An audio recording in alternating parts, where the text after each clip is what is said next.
Atlas শ্রাগড by আইন RAND. যখন সৃজনশীল মানুষ ধ্বংসপ্রবণ সমাজের বিরুদ্ধে বিদ্রোহ করে, আপনি কি কখনো ভেবেছেন সত্যি সমাজকে এগিয়ে নিয়ে যায় কারা? আর যদি সেই মানুষগুলো একদিন বুঝতে পারে যে তাদের পরিশ্রমই শেষ পর্যন্ত ভোগান্তিতে পরিণত হচ্ছে, তখন কি ঘটবে? জ্ঞানবিলাসের ১৯ নম্বর বুক সামারিতে আপনাকে স্বাগতম।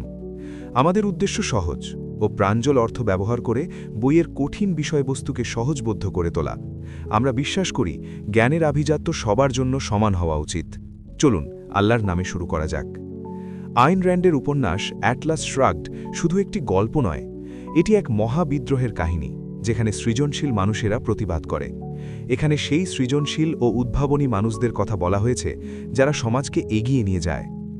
When the creative minds shrug, the world stops. গল্পটি দেখায় যখন এই সৃষ্টিশীল মনগুলো একসময় ক্লান্ত হয়ে প্রতিবাদে দাঁড়ায়, তখন পুরো সমাজই থমকে যেতে পারে। ড্যাগনি ট্যাগার্ট, ক্রিয়েটর অ্যান্ড রেবেল। ড্যাগনি ট্যাগার্ট একজন শক্তিশালী ও অনন্য চরিত্র। তিনি অ্যাটলাস শ্রাগডের প্রধান চরিত্রদের একজন। ড্যাগনি একজন মেধাবী ইঞ্জিনিয়ার এবং দূরদর্শী লিডার, যিনি নতুন ধারণা ও উদ্ভাবনের মাধ্যমে সমাজকে এগিয়ে নিতে চান। কিন্তু তার পথ সহজ নয়। তাকে সব সময় সমাজের চাপ এবং জটিল বিউরোক্রাসির ভেতর দিয়ে এগোতে হয়। অনেকেই তাকে সমঝোতা করতে বলে, নিয়মের সাথে নিজেকে মানিয়ে নিতে বলে, তবু ড্যাগনি সহজে আপোষ করতে রাজি হন না। তার শক্তি ৩টি জিনিসে: ইনোভেশন, ইন্টিগ্রিটি এবং ইন্ডিপেন্ডেন্স। এই গুণগুলোর মাধ্যমে তিনি নিজের পথ ধরে এগিয়ে যান। ড্যাগনির চরিত্র আমাদের একটি গুরুত্বপূর্ণ সত্য দেখায়। ইন্ডিভিজুয়াল মাইন্ড বা একজন সৃষ্টিশীল মানুষের চিন্তাই সমাজের আসল ইঞ্জিন। যখন এই সৃষ্টিশীল মানুষগুলো ক্লান্ত হয়ে পড়ে বা বিরক্ত হয়ে পিছিয়ে যায়, তখন পুরো সভ্যতার অগ্রগতি ধীরে ধীরে থেমে যেতে শুরু করে। কোলেকটিভিজম ভার্সেস ইন্ডিভিজুয়াল ক্রিয়েটিভিটি। অ্যাটলাস শ্রাগড গল্পে একটি গুরুত্বপূর্ণ দ্বন্দ্ব তুলে ধরা হয়েছে: কোলেকটিভিজম বনাম ইন্ডিভিজুয়াল ক্রিয়েটিভিটি।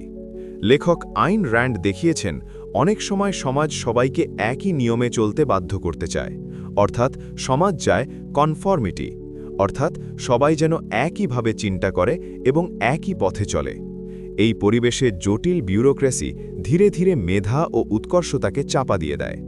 অনেক প্রতিভাবান মানুষ তাদের যোগ্যতার সঠিক মূল্য পায় না, বরং তাদের পরিশ্রম ও প্রতিভাকে ব্যবহার করা হয়, কিন্তু যথাযথ সম্মান দেওয়া হয় না। এখানেই বড় দ্বন্দ্ব তৈরি হয়।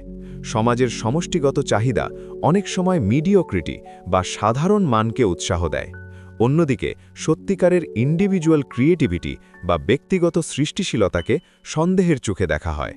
ফলে যারা নিয়মের বাইরে গিয়ে নতুন কিছু করতে চায়, তাদের অনেক সময় বিপজ্জনক বলে মনে করা হয়। আর যেসব মানুষ আসলে সমাজকে এগিয়ে নিয়ে যায়, তারাই অনেক সময় সবচেয়ে বেশি অবহেলা ও চাপের শিকার হয়। John Galt, ideal of human spirit. John Galt Atlas শ্রাগডের অপর একটি গুরুত্বপূর্ণ চরিত্র এবং আইন র্যান্ডের দার্শনিক আদর্শের প্রতীক, অর্থাৎ ফিলোসফিক্যাল আইডিয়াল। তিনি যুক্তিবাদী, স্বাধীনচেতা এবং নিজের নীতির সাথে কখনো আপোষ করেন না। জন গল্ট এমন একটি ব্যবস্থাকে মেনে নিতে অস্বীকার করেন যেখানে সৃষ্টিশীল মানুষদের পরিশ্রম অন্যরা শুধু ব্যবহার করে। তাই তিনি শুরু করেন স্ট্রাইক অফ দ্য মাইন্ড, অর্থাৎ চিন্তাশীল ও সৃষ্টিশীল মানুষদের এক ধরনের নীরব প্রতিবাদ। তার চরিত্র আমাদের একটি বড় শিক্ষা দেয়: সমাজ কখনোই টিকে থাকতে পারে না যদি সেখানে ক্রিয়েটার্স, থিঙ্কার্স এবং ইনোভেটার্স না থাকে। কারণ ফ্রিডম এবং রিজন, এই দুই শক্তি আসলে সভ্যতার প্রকৃত ভিত্তি। লাভ, ইন্টিগ্রিটি এবং পারপাস। এই গল্পে আইন র্যান্ড ভালোবাসাকে একটু ভিন্নভাবে ব্যাখ্যা করেছেন। তার মতে লাভ শুধু অন্ধ আবেগ নয়, বরং এটি একটি র্যাশনাল চয়েস, অর্থাৎ সচেতনভাবে নেওয়া একটি সিদ্ধান্ত। অন্ধভাবে রোমিও জুলিয়েট, লাইলি মজনু বা শিরিন ফরহাদের মতো ভালোবেসে জীবন দেওয়া নয়, বরং চিন্তা করে ভালোবাসার মানুষকে পছন্দ করা, যেখানে রিজন থাকে, অর্থাৎ র্যাশনালি কাউকে চয়েস করা। উপন্যাস অ্যাটলাস শ্রাগডে ড্যাগনি এবং গাল্টের সম্পর্ক এই ধারণাটিকেই তুলে ধরে। তাদের সম্পর্কের ভিত্তি শুধু আবেগ নয়, বরং মিউচুয়াল রেসপেক্ট এবং অ্যাডমিরেশন। তারা একে অপরের চিন্তা, মেধা এবং মূল্যবোধকে সম্মান করে।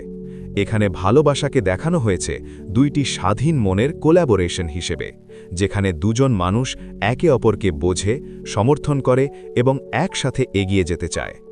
গল্পে ইন্টেগ্রিটিরও গুরুত্ব খুব স্পষ্ট, অর্থাৎ নিজের নীতি ও মূল্যবোধের সাথে কখনো আপোষ না করা।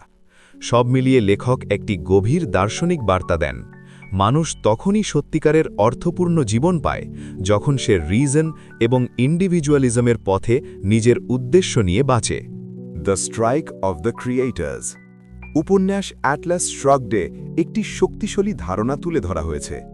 The strike of the creators এখানে দেখা যায় সমাজের অনেক মেধাবী ও সৃষ্টিশীল মানুষ ধীরে ধীরে অদৃশ্য হয়ে যেতে শুরু করে। বাংলাদেশ তথা বিশ্বের উন্নয়নশীল দেশের মেধাবী এবং সৃষ্টিশীল মানুষ এই কারণে সব সময় পর্দার আড়ালে থাকেন। যখন এই প্রতিভাবান মানুষগুলো আর কাজ করতে চায় না, তখন তার প্রভাব পুরো সমাজে পড়ে। সমাজের মেরুদণ্ড দুর্বল হয়ে যায়। সর্বোপরি সমাজ এবং অর্থনীতি দুর্বল হয়ে পড়ে। তখন সমাজ বুঝতে শুরু করে তারা এতদিন আসলে থিঙ্কার্স এবং ক্রিয়েটার্সদের উপরই নির্ভর করছিল। উপন্যাসে একটি শক্তিশালী রূপক ব্যবহার করা হয়েছে, যা হল অ্যাটলাস শ্রাগিং।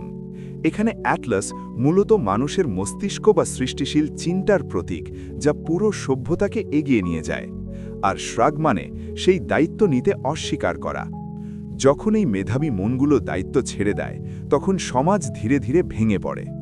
মূল বার্তাটি স্পষ্ট: ফ্রিডম এবং ক্রিয়েটিভিটি সভ্যতার জন্য অপরিহার্য, আর কালেকটিভিজম অনেক সময় এই দুটিকেই ধ্বংস করে দেয়। মডার্ন রেলেভেন্স আজকের সময়েও এই গল্পের বার্তা অনেকটাই প্রাসঙ্গিক। আইন র্যান্ড তার উপন্যাস অ্যাটলাস শ্রাগডে যে সমস্যাগুলোর কথা বলেছেন, সেগুলোর প্রায় সব কিছুই আমরা আজও দেখতে পাই। অনেক জায়গায় বিউরোক্রেসি, কর্পোরেট পলিটিক্স এবং মিডিওক্রিটি মানুষের কাজকে প্রভাবিত করে। অনেক সময় প্রতিভাবান মানুষ তাদের যোগ্যতার সঠিক মূল্য পায় না। নতুন ধারণা বা ইনোভেশন অনেক সময় গুরুত্ব পায় না, বরং চাপা পড়ে যায়। এই অবস্থায় লেখক একটি গুরুত্বপূর্ণ শিক্ষা দেন। মাইন্ডলেস কনফর্মিটি বা অন্ধভাবে সবার মতো চলার প্রবণতা সমাজের অগ্রগতিকে ধীরে ধীরে থামিয়ে দিতে পারে। তিনি মনে করিয়ে দেন, সমাজকে এগিয়ে নিতে হলে দরকার ইন্ডিভিজুয়াল ক্রিয়েটিভিটি, কারণ নতুন চিন্তা, নতুন উদ্ভাবন এবং স্বাধীনভাবে কাজ করার সাহসী একটি সমাজকে শক্তিশালী করে। তাই বার্তাটি খুব স্পষ্ট: থিঙ্ক, ইনোভেট এবং অ্যাক্ট ইন্ডিপেন্ডেন্টলি। যে মন বা মেধা নতুন কিছু সৃষ্টি করে, তারাই আসলে পৃথিবীকে এগিয়ে নিয়ে যায়।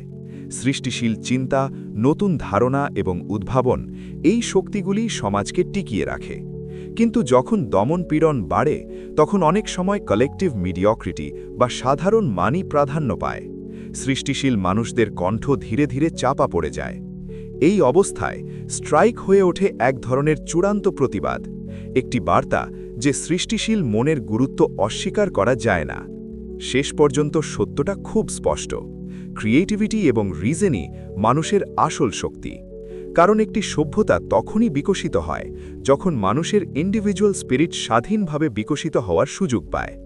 অ্যাটলাস শ্রাগিং শুধু একটি প্রতীক নয়, এটি একই সাথে একটি সতর্কবার্তা এবং অনুপ্রেরণা। এটি আমাদের মনে করিয়ে দেয়, মানুষের স্বাধীন চিন্তা, সৃষ্টিশীলতা এবং সাহসী আসলে সভ্যতার আসল ভিত্তি। যখন মানুষ নিজের মতো করে ভাবতে পারে, নতুন কিছু তৈরি করতে পারে এবং সত্যের পথে দাঁড়াতে পারে, তখনই সমাজ এগিয়ে যায়। তাই বার্তাটি স্পষ্ট: অন্ধভাবে কনফর্মিটি মেনে নেওয়া নয়, বরং নিজের রিজন বা যুক্তিকে মূল্য দিন এবং স্বাধীনতার পথে এগিয়ে যান। কারণ শেষ পর্যন্ত একটি শক্তিশালী সভ্যতা গড়ে ওঠে তখনই যখন মানুষ স্বাধীনভাবে ভাবতে পারে, চিন্তা করতে পারে এবং নতুন কিছু সৃষ্টি করতে পারে। যদি এই ভিডিওটি আপনাকে ক্রিয়েটিভিটি, রিজন এবং ফ্রিডম বুঝতে কিছুটা হলেও অনুপ্রেরিত করে, তাহলে লাইক দিন, সাবস্ক্রাইব করুন। পরবর্তী বইয়ের উন্নতমানের সামারি নিয়ে শীঘ্রই আমরা ফিরে আসব। আপনার পছন্দের কোনো বই থাকলে অনুগ্রহ করে কমেন্ট বক্সে জানাবেন। আমরা সেই বই নিয়ে কাজ করার চেষ্টা করব। জ্ঞানবিলাসের সাথে থাকুন, নিজের চিন্তাকে উন্নত করুন। ধন্যবাদ।